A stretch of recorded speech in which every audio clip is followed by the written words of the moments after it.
Hi there, my name is Ben Williams. I'm a Texas broker in El Paso, Texas. Let's unpack some of the recent changes with the TREC 1 to 4 family residential resale contract. First of all, with the recent changes, it seems to me it's extremely logical what they did.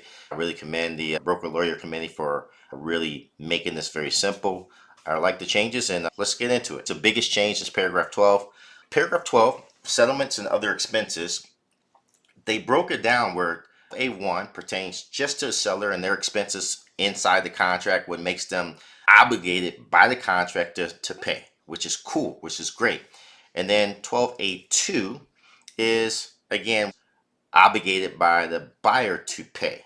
So as you look at 12A1, the first thing that you can see that it starts off with the highlighted area saying seller shall pay the following expenses. It lays out those expenses, but it also added brokerage fees that seller has agreed to pay. Now, when I see that, I think of whatever's in the listing agreement and what they've already agreed to pay in the listing agreement. That's what makes me think, and that's what I'm going to teach my agents. Whatever agreed to be paid in the listing agreement is there.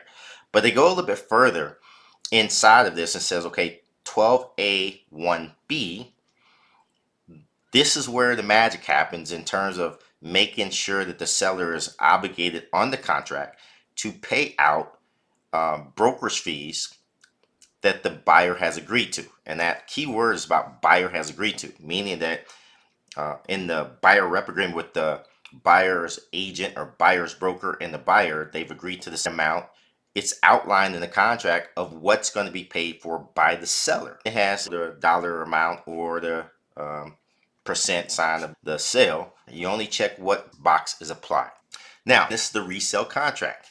It also goes into 12A1C. It talks about buyer expenses. We used to talk about closing costs, and it's still the same thing in terms of that, but they just outline in the contract, okay, what buyer expenses is the seller obligated to pay according to the contract.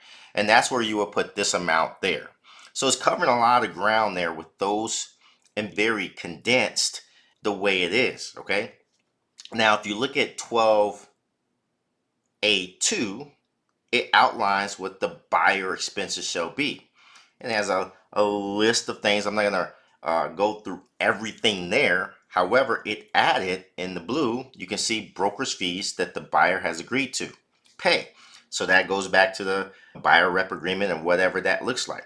This should eliminate the uses of the TXR 2406 with the addendum regarding broker fees. I think they did a great job to really include everything we needed.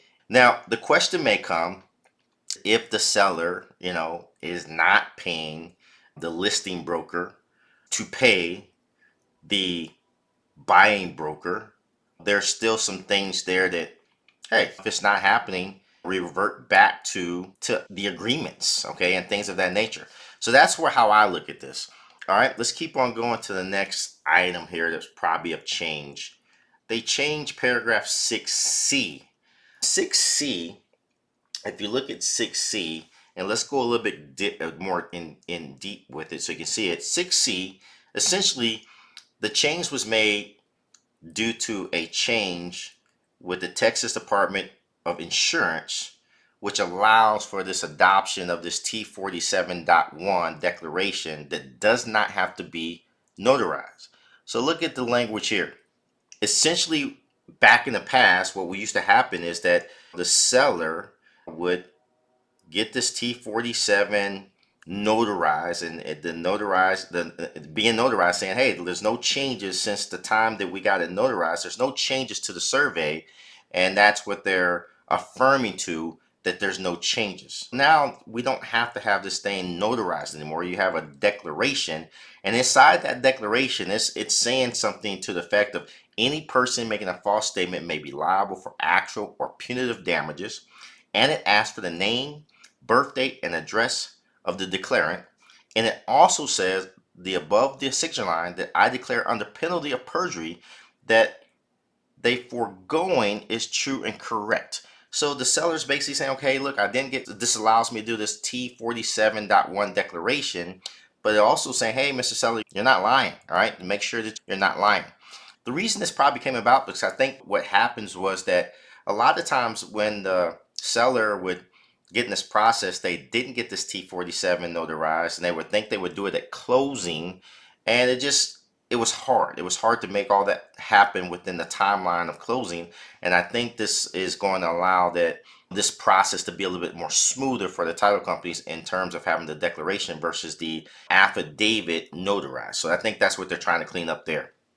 It also says in paragraph C2 that if the buyer fails to obtain the survey, buyer may not terminate the contract under paragraph 2 Bravo on the third party finance addendum because the survey was not obtained. So that's a huge change right there, and that's really huge, and we need to understand that.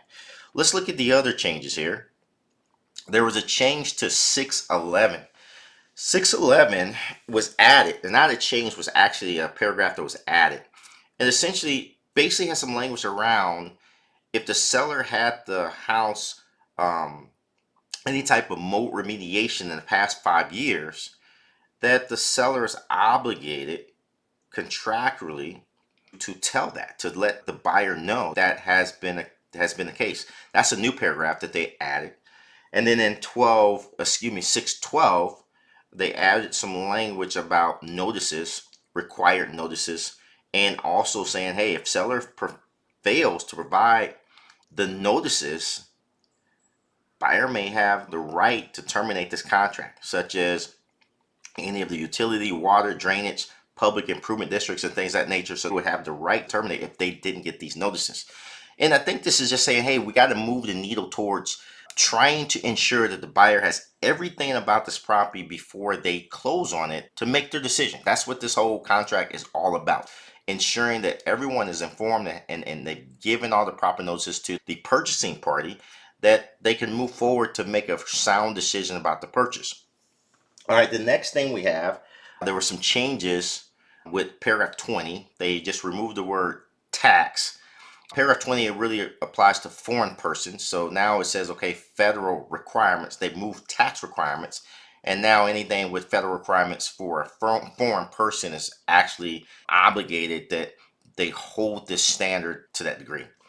And then they added in paragraph 22, the addendum for section of 10 tax exchange. All right, 1031 tax exchange is a huge thing, and it outlines exactly how the 1031 tax exchange is going to be constructed. So there's language in there about that. Add that to paragraph 22. I think that's really important. Wish they would add that non-realty items addendum, but they did not. Don't know why. Okay, let's keep on going. I think changes. The other change, the last change, was pretty much on the broker information sheet. They moved the language about the MLS. You can see that's crossed out. And now with this right here, it just states disclosure pursuant to a previous separate agreement. Listing broker has agreed to pay the other broker a fee. And they put the language in there about a dollar sign amount or percent sign or percent of the sale, whatever. And it adds in there, was not added, it's always been there. It says this disclosure is for informational purposes and does not change the previous agreement between between brokers to pay or share commissions. So that's huge too. And the way I see it, this is only if the listing broker is receiving some type of payment from the seller in order to pay the buyer broker fee. That's the way I see it. I don't think if the seller is directly paying the buyer broker, then you would not fill this out. There's no reason to, because it's only in terms of what the listing broker is paying to the other broker. So you would not fill this out if the seller is paying directly to the buyer broker. Those are the major changes. Just wanted to unpack that, and hey, if you tell me what you think, tell me what you think. Great stuff.